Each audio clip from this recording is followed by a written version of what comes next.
I saw Halloween Kills the very first Friday it came out, and I remember watching the opening, thinking like, "Wow, this is incredible. This easily ranks up there with the first Halloween as one of the best openings of the entire series."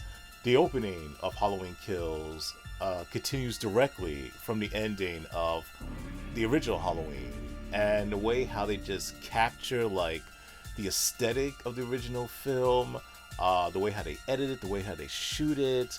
Like you could almost believe this is like lost deleted footage, that they suddenly found after decades of being buried somewhere, and they just took this lost footage and they added it to the beginning of this film. Like the way how they just recreate Dr. Loomis, like how the actor who they got to take over from the role from Donald Pleasance. I'm so sorry, I don't remember his name, but he did a great job of like just capturing like Donald Pleasance in that role. Like that guy is Loomis, like his mannerisms, his voice, like whoever applied the makeup to the actor to make him look like Donald Pleasance just should definitely be lauded, for doing a great job. Like, because that is Loomis, like if I didn't know any better at first, like, because I think he's introduced in the film like in a long shot, so you don't get like a close up what he looks like. But like, if you didn't know any better, you may think that actually was Donald Pleasance. Like, just excellent job of bringing back Loomis, and I'm so glad they didn't do the whole like deep fake thing. Like they just did it right. Like the whole entire beginning was done right with recreating 1978 following the events of the original film, and the way how the scene ends with Michael Myers just standing so creepily like in front of the police. He just decides, yeah, you know what, I'm done with my spree and you guys could do whatever you want. But how he just stands there, and cops are just, guns drawn and everything. Now he's just like willing, like, you guys are not taking me in. I'm allowing you to take me in. That type of attitude and vibe that he's exuding. And it's a pretty haunting scene, and just, it's a great moment. Easily one of the best moments of the whole entire franchise. And I thought, like, we're in for a through. Maybe we're in for a complete winner this time around. This will be a great movie, or at least like the best Halloween sequel since the first one, and it continues being like really a gripping film. Like with Michael Myers, I think after the flashback we get Michael Myers, like it directly picks up from Halloween 2018 with Michael Myers inside Laurie's house that's burning, and then somehow like, he doesn't get incinerated, his body. Somehow the flames don't affect him or affect him too much, and he's out of the basement and he's in front of the house and he has that confrontation with the firefighters, and it's really intense stuff. And it just continues with Michael Myers just going, somewhere else to continue his sadistic spree. And it's just really like pulverizing material. Like Michael Myers has never been more brutal to me than in this film, and that's saying quite a bit, because he was extremely brutal in the Rob Zombie films, but there's just something about him here that just just ratchets things up, to a higher level. Like, I don't know, he's just a true force of formidable nature in this movie, more so than any other. Like to me, he's scary in this movie. I mean, I thought he was scary in the Rob Zombie films, but I thought he was even more scary here. And he's just ferocious in this, full blown ferocious. And I love that in this movie. Like, Michael Myers to me has never been portrayed better than he is in this film. Like, you could say maybe most memorable in the first movie, but in terms of just being an unstoppable killing machine, no film has done it better. And so I will give Halloween Kills high marks for that. James Jude Courtney is on fire in this movie as Michael Myers. But outside of the Michael Myers stuff, this film has a lot of problems. Like, this film has so many problems. Like, where do I even begin? This is where you start really seeing the seams crack wide open into like huge like fractures. In the David Gordon Green trilogy. I could go on all day, but I'm not gonna go on all day. I want to make this as brief as possible. My issues with this film, the character work is the. I really do not like the character work in this film. In fact, I find a lot of it to be infuriating. What they do with the characters. First and foremost, what they do with Laurie. Laurie is pretty much sidelined in this movie. She spends almost all of her time in this film in the hospital bed, not doing much and saying much, and it makes sense. I get that. Like she barely survived this climactic, what was supposed to be final battle with Michael in the previous movie, and she sustained some serious injuries. I get that. That's not my problem that she's in the hospital, but it's like, I don't know, you gotta still incorporate her in some way that feels like integral to the film, that there's a purpose for her to be in this film. Like, a main character should be a driving force for your story, and she pretty much doesn't do anything in this movie in terms of like making sure the story has forward momentum. You could have taken her out of this movie and it really wouldn't affect the film for the most part. The only thing, like, I guess she acknowledges that Michael Myers is supernatural at some point in the film, like he's ascending and all that, and I don't know why it makes sense for her to acknowledge that, but it's like, there's been like this debate that still goes on to this day, every now and again, about Michael Myers being supernatural. Like, there's no debate. He is supernatural. Like, it's clear in the first movie he's supernatural. Like, when Donald Pleasance, when Loomis is saying that he is evil, the embodiment of evil, he doesn't mean that figuratively. He means that literally, that he is the human personification of the force of evil.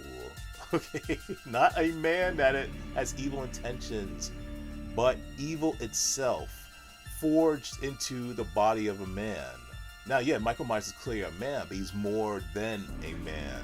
And, by the time the film ends, there's no doubt about it. Like, no one could survive all those shots he took from Loomis in the original movie, in the end, then fall off, and yeah, he wasn't that high up. I think he fell off the second level of Laurie's house, but still, to take all those bullets, to take that hard fall going down, in addition to being stabbed and poked in the eye with a hanger, and then almost instantaneously get back up, be able to, what he had to do was like run, I guess, out of sight, because, Loomis is looking like over the balcony and Michael's nowhere to be seen, so Michael had to just run somewhere. It just it isn't very believable that this guy can do all that and be strictly human. Like, you would have to be super powered, enhanced in some way. But going back to Laurie, she doesn't really have a purpose in this movie. She's just there because she was there in the last one, and Halloween has never been the same when Laurie's not in it. And this is supposed to be a trilogy about Laurie, because that's how it was sold as. Like, after it was announced that the David Gordon Green, like, I guess his contribution was going to go from a one shot to a trilogy of films. Well, this is going to be Laurie's story, her story about dealing with PTSD and the ramifications of that, and her finally come to terms with all that and taking out Michael Myers once and for all. This was Laurie's trilogy. And it wasn't. It wasn't Laurie's trilogy. Like, and we will come to see that even more so in the following film. Like, they just wasted Jamie Lee Curtis in this. They did. Like, such a wonderful actor. And they totally, well, at least, mainly, primarily, like, wasted her. Like, she does have good moments in the few moments that she's in. Like, she's memorable, but it's like, it's not important to the story overall. And, that was a bitter pill to swallow, just seeing how she was barely in this movie.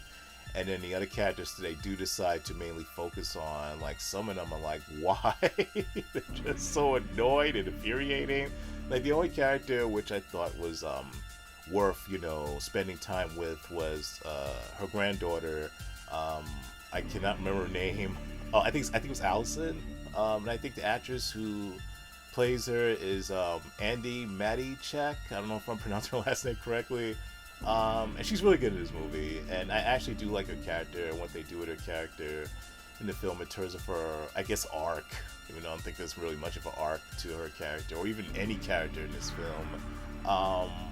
But yeah, her character was cool. Everybody else, or at least most of everybody else, I just, oh god. Particularly one character that I found the most annoying in this movie was Tommy Doyle. Tommy Doyle, he was the little kid, the boy in the original Halloween film. And they bring back Tommy Doyle in this film, but they don't have him being played by the original actor in this movie. They have him being played by Anthony Michael Hall. I like Anthony Michael Hall. He's done some really good roles in some really good films, but he is just miscast in this movie. I don't know, maybe, yeah, I don't know. Maybe he wasn't so much miscast, but he's definitely misdirected in this movie for sure. And the dialogue, which comes from the director, at least some of it, it's terrible. It's just the whole evil dies tonight line that is repeated. And yes, he's not the only one who says the line in the film, but he's the one who says it the most in this film. And he's the one, I believe, said it first. And he's just written to be such a bozo in his movie. Just such a dumb bozo. Like for example, so in the movie, they talk about how there's this escaped inmate from, I guess, I can't remember exactly. It could have been from the truck crashing with Michael Myers escaped from in the 2018 film. Because he was on the truck and Sartan, made it crash and Michael Myers escaped, and I think some other inmates escaped as well. They showed what the escaped inmate looked like on the news. I can't remember the character's name, if he even had an actual name. And he actually was played well. I'm sorry I don't remember the actor's name, and he passed away, I think, before the film came out, and rest in power. They showed what he looked like on the news, the physical description, and I think they showed this photo actually, and it's clear it's not Michael Myers. They gave a description and everything, and you see his body type and everything. It is clear it is not Michael Myers, okay? And I'm pretty certain Anthony Michael Hall's character, Tommy Doyle, was looking at that news report in a bar. So he saw what the guy looked like. And he knows what Michael Myers looked like, okay? And very different body type, height-wise, everything. He didn't see him what he looked like underneath the mask, but his body type is nothing like the escaped inmate's body type. But then later in the movie, somehow he confuses this guy, and now he's seen him in person. Okay, maybe I'm misremembering things. Maybe he didn't give his stats of how tall he was and gave a full body of what he looked like from head to toe. But he definitely saw what the guy looked like in real life later in the movie in the hospital. It is clear this guy is shorter than Michael Myers, considerably shorter. His body type is different. And even though he didn't see what he looked like facially, Michael Myers underneath the mask, but of course, though, that should have gotten out, though.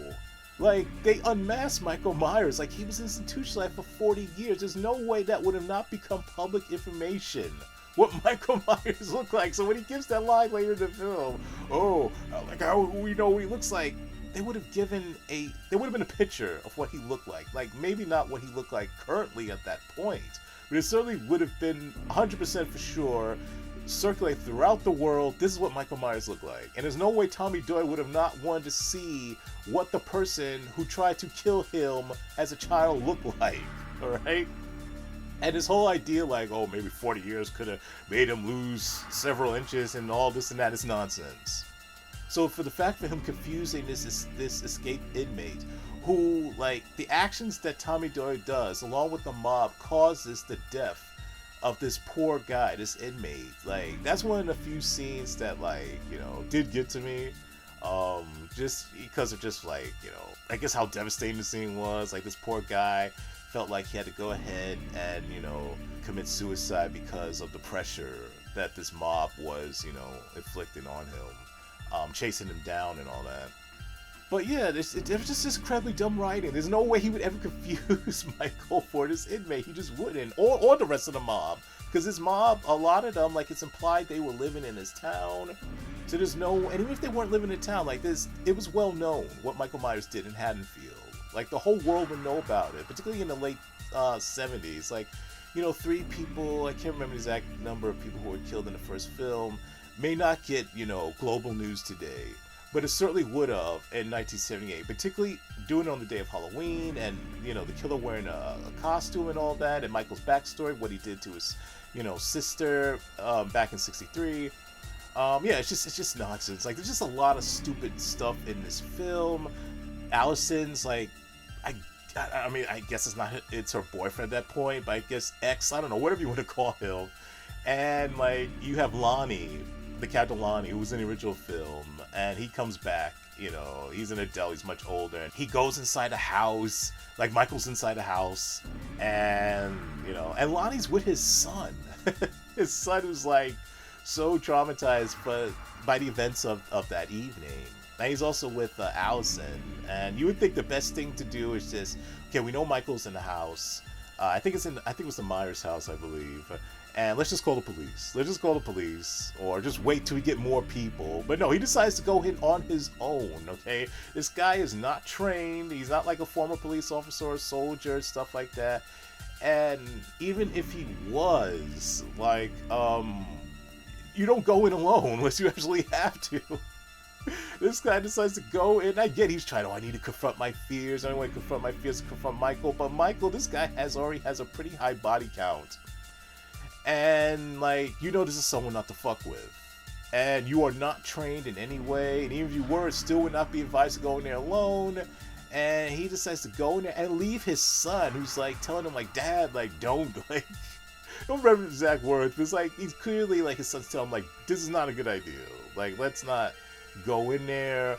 But he decides to go in there anyway. And, like, yeah, of course he dies.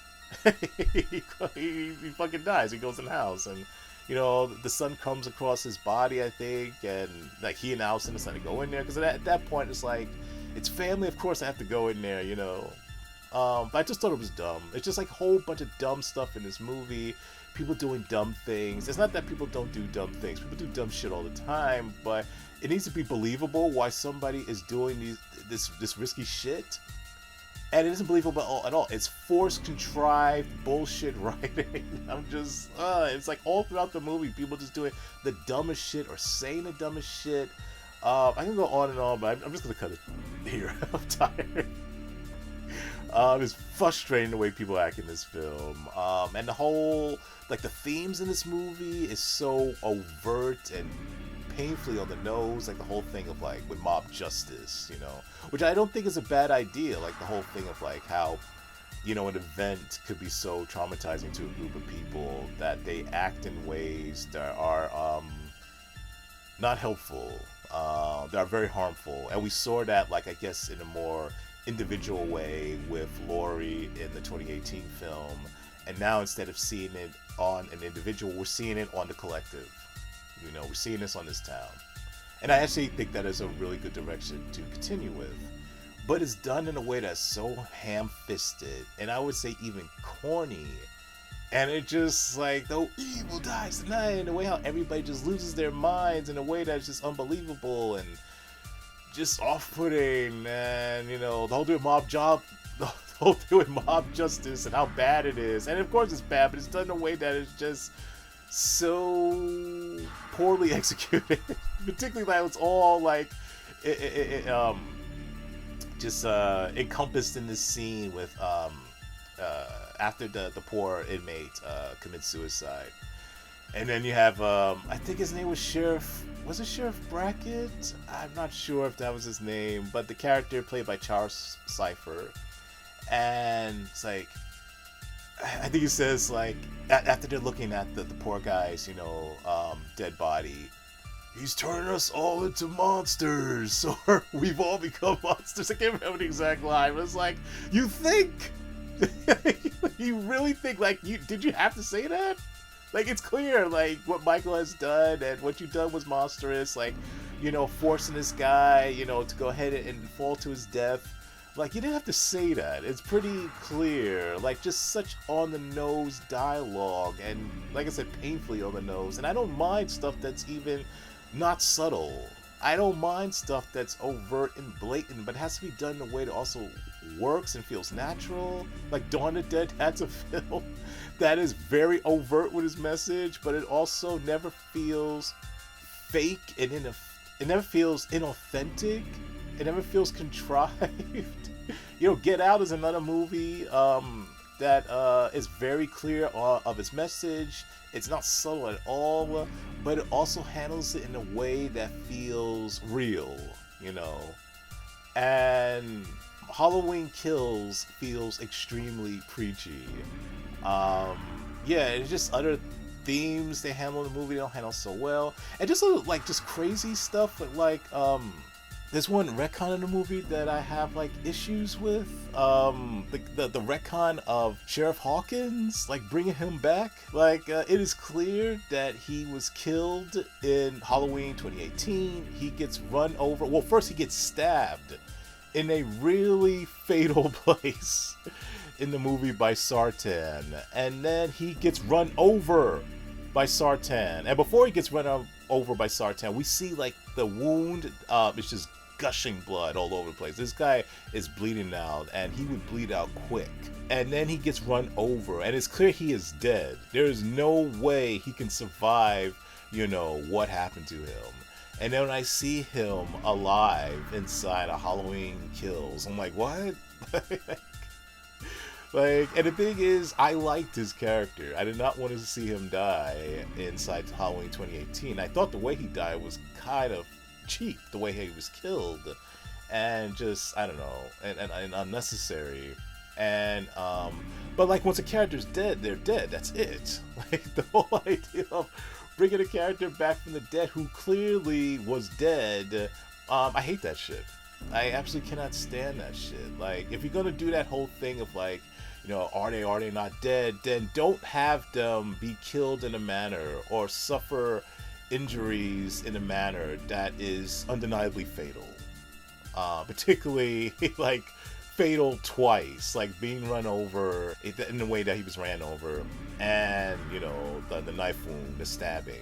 I did like the chemistry that what barely they showed between him and Laurie, Hawkins and Laurie, who could have been a good couple.